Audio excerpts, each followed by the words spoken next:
Welcome back to the Liquorice Smoke Shack. It's Friday afternoon. We've got about 4 pounds of salmon in the fridge. We've got some good friends coming over for some drinks and some conversation, and of course some food a bit later on. So join us for this soiree preparation as we make some smoked salmon and cream cheese canapes.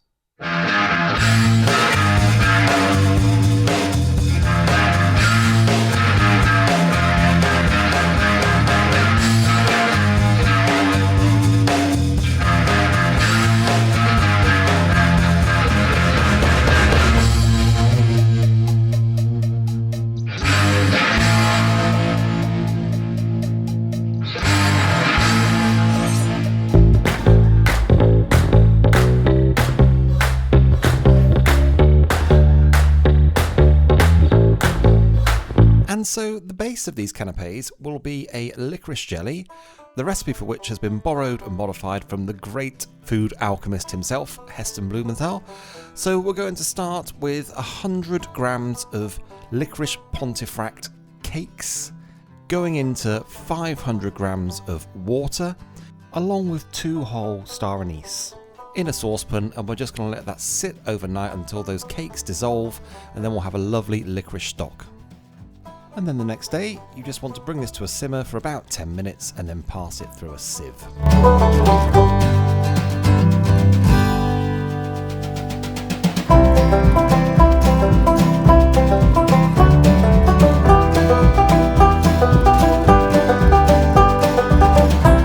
And then to make our agar jelly solution, we want 100 grams of cold water along with 5.4 grams of agar powder. That's quite precise, but it needs to be for this sort of recipe. And then bring the water to a simmer, add in your agar powder and whisk it in really well.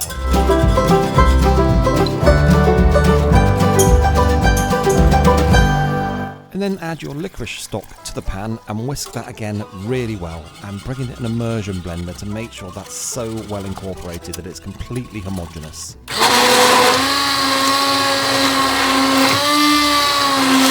And then you can let that cool for 5 to 10 minutes and then pour it onto a lined baking tray about 1 inch deep, and then just leave that to solidify at room temperature while we move on to the next component of this dish.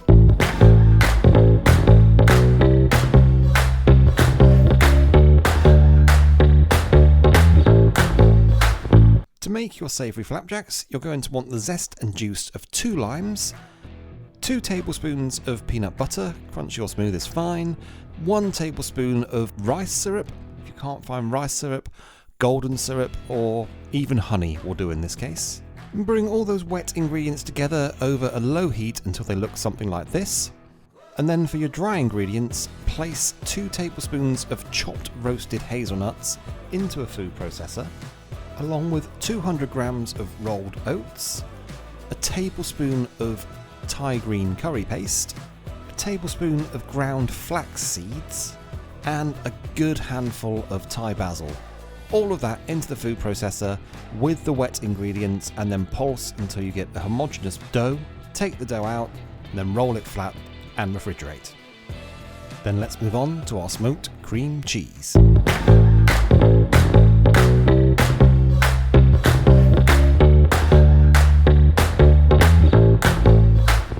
And we'll start by getting our smoker lit until we've got that nice clean blue smoke that we're looking for. I'm going to set it nice and low to about 225, anywhere between 225 and 250 is fine.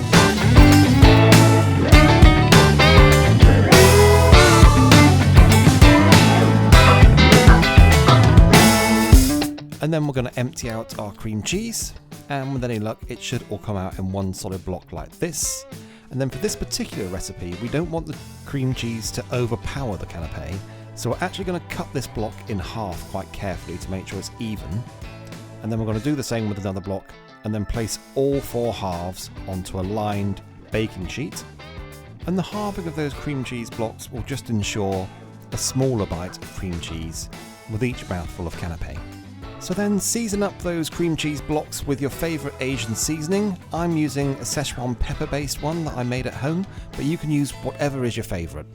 And then they're going to go on the smoker for about an hour and a half, 2 hours. And I think after about an hour and 3/4, we checked here and this is what they look like. You can see I've put some cross hatches in there just to help the smoke really penetrate and really get some flavour into that cream cheese. These look pretty good to me. As you can see, they've not melted at all. If anything, they kind of go a bit more solid on the outside, but lovely and fluffy on the inside. So these are ready to pull and allowed to cool down. Which means we can move on to the star of our show, the salmon.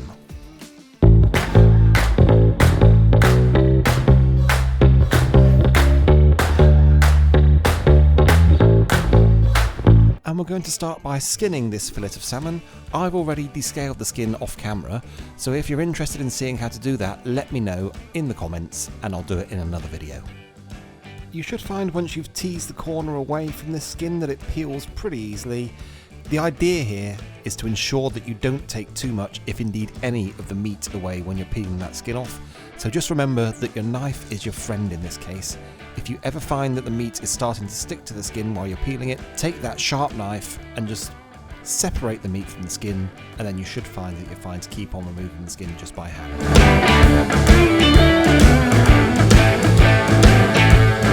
And with that done, you can start cutting your salmon into bite-sized chunks. Now, I started doing this with a cookie cutter, thinking it would be nice and uniform, but obviously salmon is a protein from a living, growing animal, and therefore it's not going to have grown evenly, so trying to use this technique is a hide into nothing really. And when you put the salmon on the smoker, those perfect cubes that you may have managed to cut are all going to miss shape anyway during the smoking process. So my advice here is just try and get them as even as you can. This is a backyard cookout canapé, it is not a Michelin star canapé, so it's going to taste great, but just get the chunks as even as you can, and don't worry too much about getting those perfect right angles or anything, because it's going to be impossible and you're just going to waste time. Far more important, I would say, to act quickly so the salmon doesn't get too warm than to worry about those perfect shaped cubes.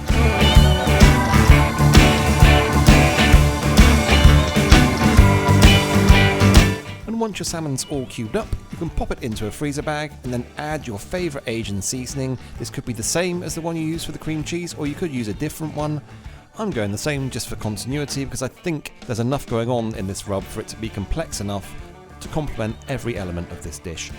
And once they're seasoned, those salmon bites can go into the fridge for around 2 hours to marinate. And then they go on to the smoker, again at 225, same heat as that cream cheese. They're probably going to take about an hour, hour and a half.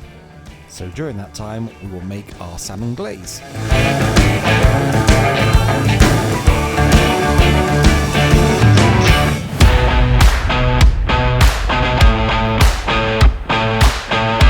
So with a tablespoon of chili sauce, we will add 2 tablespoons of dark soy sauce, 1 tablespoon of sesame oil,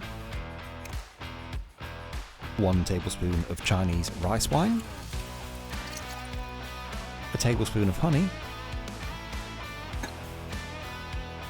2 cloves of finely chopped raw garlic, a teaspoon of ground ginger, and a tablespoon of white sesame seeds. And then just give it a good stir. And after about an hour and a half, you can see that our salmon here is probing at about 138, 139. So we're nearly there to that 140, 145 that we're looking for. Time to add our glaze and then let it roll for another 20 minutes or so.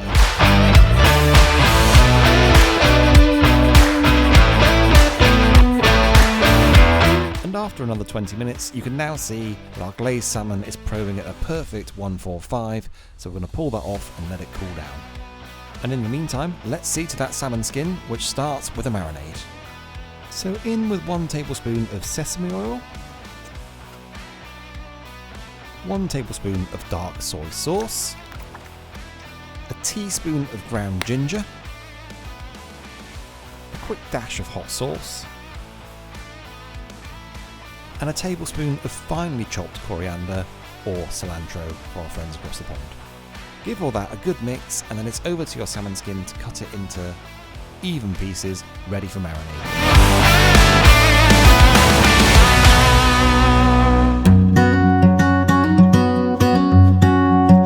Once that's done, pop your pieces of skin into the marinade and then in the fridge for a couple of hours. After marinating, pop the pieces of skin onto a parchment-lined baking tray and put it into a hot oven around 425 for about 20 minutes to half an hour. You'll know when they're done because they'll start to look crispy. And with that final element complete, it's time to assemble our smoked salmon canapes.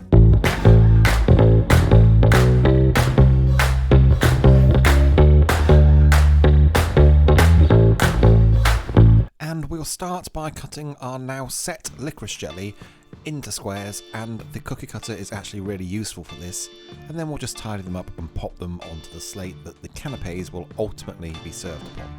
And then we'll top each licorice square with a delicious bite of smoked salmon.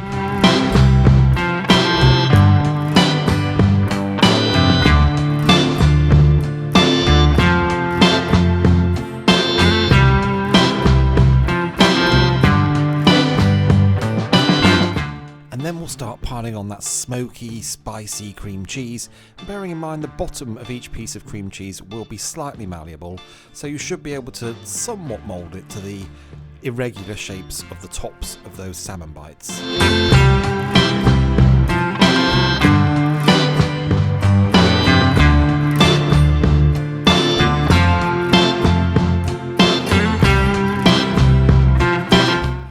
Down with our savoury flapjack squares. And then I'm just topping each of these with some folded pickled carrot. And I've not shown you the recipe for this because you're free to use any pickle that you want on top of this. You just want something sweet and sharp to cut through the richness of that cream cheese and the smokiness of that salmon and the zinginess of the flapjack. You just want something to offset all of those flavours and balance it. So you're looking for sweet and you're looking for sharp, as you would find in pickle. And obviously, because it's pickled and not cooked, it's got to add a little bit of texture for you there as well. But again, if you'd like to see my recipe for sweet pickled carrots, please let me know in the comments. And now we're nearly there, we're just going to secure these canapes with these canape sticks that I've got. And if you don't have anything quite this ostentatious, don't worry, feel free to use wooden cocktail sticks, they'll do the job just as well.